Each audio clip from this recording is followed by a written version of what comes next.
Hello बच्चों, कैसे हैं आप लोग। आई होप आप अच्छे होंगे। और तो पहली वाली वीडियो में मैंने आप लोग को प्रेजेंट पार्टिसिपल और परफेक्ट पार्टिसिपल के बारे में बताया, ठीक। और आज की जो वीडियो मैं बना रहा हूँ ये पास्ट पार्टिसिपल के बारे में बताऊँगा बच्चा, ठीक है, कि पास्ट पार्टिसिपल क्या होता है। ठीक, पास्ट पार्टिसिपल के बारे में आज हम बात करेंगे, ठीक है। क्या होते हैं पास्ट पार्टिसिपल, ठीक। चलिए देखते हैं। देखो, इसमें दो सेंटेंस होते हैं, एक ये और एक, दो पार्ट के दो सेंटेंस होंगे। और जो आपका इसमें जो वर्ब की थर्ड फॉर्म होती है, ठीक है, जो वर्ब की थर्ड फॉर्म होती है, मैं इधर लिख देता हूँ। वर्ब की जो थर्ड फॉर्म होती है वो किसकी तरह कार्य करती है, एडजेक्टिव की तरह कार्य करती है, ठीक है, एडजेक्टिव की तरह कार्य करती है। तो समझ जाना बच्चा कि वो आपका पास्ट पार्टिसिपल है, ठीक। मैं लिख देता हूँ साफ साफ, जब वर्ब की थर्ड फॉर्म, जब वर्ब की थर्ड फॉर्म एडजेक्टिव की तरह, लिख दे रहा हूँ मैं, जब वर्ब की थर्ड फॉर्म एडजेक्टिव की तरह कार्य करे तो वह सेंटेंस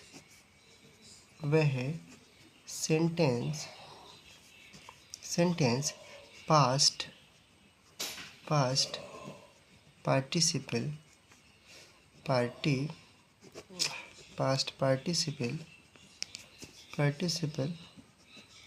कहलाता है, ठीक है, कहलाता है, ठीक। समझ गए। जब वर्ब की थर्ड फॉर्म एडजेक्टिव तरह कार्य करे तो समझ जाना कि वो पास्ट पार्टिसिपल होगा सेंटेंस, ठीक है। और इसको बनाने के रूल्स क्या हैं, कैसे बनाओगे आप, बहुत आसान है, देख लेना एक बार।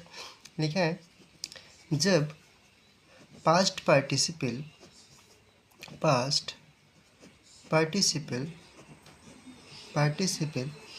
को सिंथेसिस बनाते हैं, इधर लिख दे रहा हूँ, बनाते हैं तो नाउन या फिर प्रोनाउन, ठीक, नाउन या प्रोनाउन के पहले हम एडजेक्टिव का प्रयोग करते हैं, ठीक है, प्रयोग करते हैं। ये हमने लिख दिया, ठीक बच्चे। देखो, मैंने पहले क्या बताया कि इसमें आपके दो क्लोज होंगे। जो आपका दूसरा वाला क्लोज होगा, उस दूसरे वाले क्लोज में आपकी वर्ब की थर्ड फॉर्म दिखेगी, और जो वर्ब की थर्ड फॉर्म होगी वो एडजेक्टिव की तरह कार्य करेगी, तो वह सेंटेंस क्या होगा, आपका पास्ट पार्टिसिपल कहलाएगा, ठीक है, समझ जाना, ठीक। और दूसरा मैंने आपको बताया कि जब पास्ट पार्टिसिपल को सिंथेसिस जब आप बनाओगे तो क्या करना है बच्चे, जो उसमें नाउन और प्रोनाउन होगा पहले वाले क्लोज में, उसके पहले आपको एडजेक्टिव का प्रयोग करते हैं, ठीक। जो इसमें आपका दूसरे वाले क्लोज में वर्ब की थर्ड फॉर्म एडजेक्टिव की तरह कार्य करेगी, ठीक उसी वाले सेंटेंस को इसमें नाउन या फिर प्रोनाउन के पहले लिख देना है। देखो, एग्जाम्पल के तौर से मैं देख लेता हूँ, कैसे एग्जाम्पल में बना देता हूँ। एग्जाम्पल देखिए, ठीक, समझ में आ जाएगा आपको। जैसे मैंने सेंटेंस लिखा, आई सा a bird, I saw a bird, the bird was wounded। ये मैंने सेंटेंस लिखा, ये पहला क्लोज, ये दूसरा क्लोज। लिखा है आई सा अ बर्ड, मैंने एक चिड़िया देखी या फिर बर्ड देखा।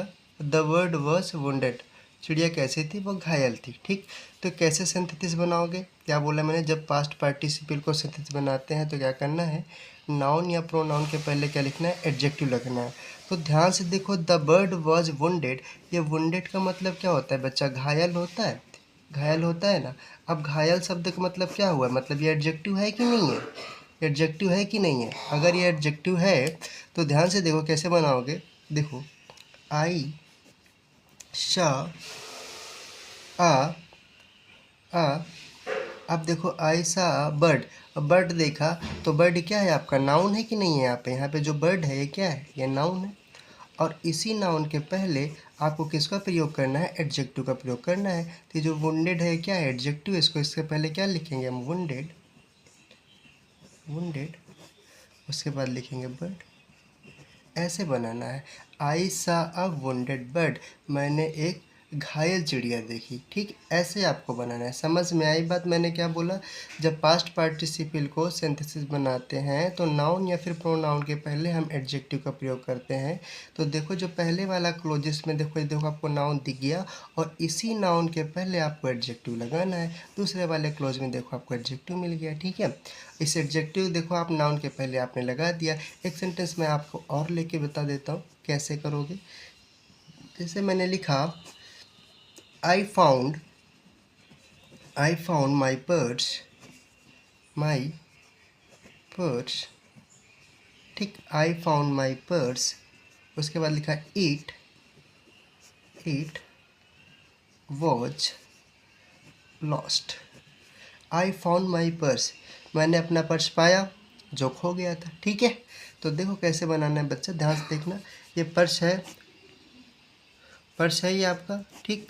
और ये पर्स क्या है आपका, नाउन है कि नहीं है, ये नाउन है, ठीक। ये नाउन है आपका, ठीक। अब देखो इट वाज लॉस्ट, जो खो गया था। अब देखो कैसे बनाओगे, आई फाउंड, ठीक। आई फाउंड माई, लॉस्ट को पहले लिख लेते हैं, लॉस्ट, उसके बाद पर्स लिखा है, नाउन को बाद में लिख देते हैं। बताइए समझ है कि नहीं है, ऐसे करना है, बस इतनी सी बात रखना है, बहुत आसान है, बना लोगे, ठीक है। एक बार मैं आपको बता देता हूँ फिर से क्या रूल्स था। हमने कहा जब वर्ब की थर्ड फॉर्म एडजेक्टिव की तरह कार्य करे तो वह सेंटेंस आपका पास्ट पार्टिसिपल कहलाएगा। वर्ब की थर्ड फॉर्म एडजेक्टिव की तरह कार्य करेगी तो पास्ट पार्टिसिपल कहलाएगा। फिर मैंने लिखा बच्चे, जब पास्ट पार्टिसिपल को सिंथेसिस बनाते हो तो नाउन या प्रोनाउन के पहले आपको एडजेक्टिव का प्रयोग करना है। मैंने 2 सेंटेंस आपको बताया कैसे प्रयोग करना है, समझ जाना, ठीक है। तो इसमें कोई दिक्कत तो नहीं होनी चाहिए आपको। तो जो मेरी ये क्लास है आपको समझ आई, होप आपको अच्छे समझ में आ जाएगी। और नहीं समझ में आता है तो आप बताना, मैं 2-4 और इसके उदाहरण लेकर आऊँगा, फिर आपको मैं और अच्छे से क्लियरिटी से बता दूँगा। इसमें ज़्यादा कुछ खास नहीं था, इसलिए बहुत आसानी से बता दिया मैंने आपको। अगर आपको कुछ डाउट होता है तो फिर आप मेरे को बता देना और मैं फिर अगली वाली वीडियो बना के मैं आपको और अच्छे से बता दूँगा, ठीक है। तो बच्चा फिर आज के लिए इतने पढ़ते रहिए अच्छे से, और कोई डाउट होता है तो आप फिर से मेरे से पूछ लेना कमेंट बॉक्स में। तो आज के लिए इतना ही।